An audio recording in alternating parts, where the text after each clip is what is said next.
Perkenalkan, nama saya Johannes Octavian Simandulang.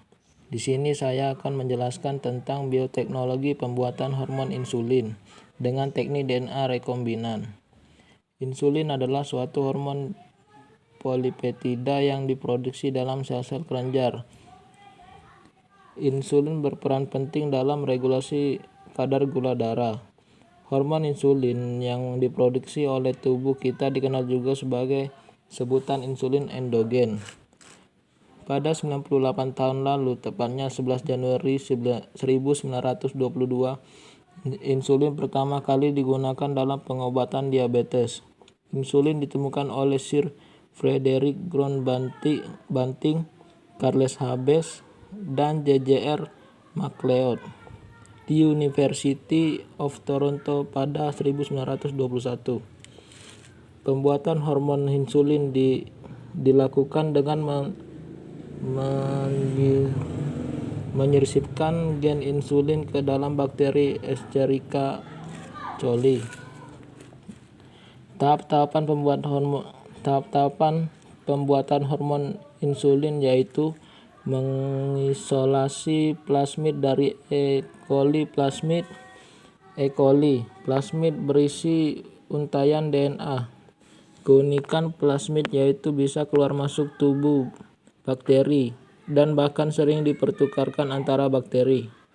Kemudian plasmid dipotong pada segmen tertentu menggunakan enzim restriksi endonuklease. Sementara itu DNA yang diisolasi sel pankreas dipotong pada suatu segmen untuk mengambil segmen pengkode insulin. Pemotongan dilakukan dengan enzim yang sama. Dua kode insulin tersebut disambungkan pada plasmid menggunakan bantuan enzim DNA ligase. Hasilnya adalah DNA rekombinan. DNA rekombinan yang terbentuk disisipkan kembali ke sel bakteri. Kemudian bakteri dikembangbiakkan menginduksi sel bakteri untuk mengekspresikan gen insulin sehingga menghasilkan hormon insulin. Lalu mengisolasi dan memurnikan hormon insulin tersebut. Dampak positif hormon insulin adalah PRG yang tahan terhadap serangan hama. PRG toleran terhadap jenis herbisida. PRG tahan terhadap serangan penyakit tanaman. PRG toleran terhadap dingin. PRG toleran terhadap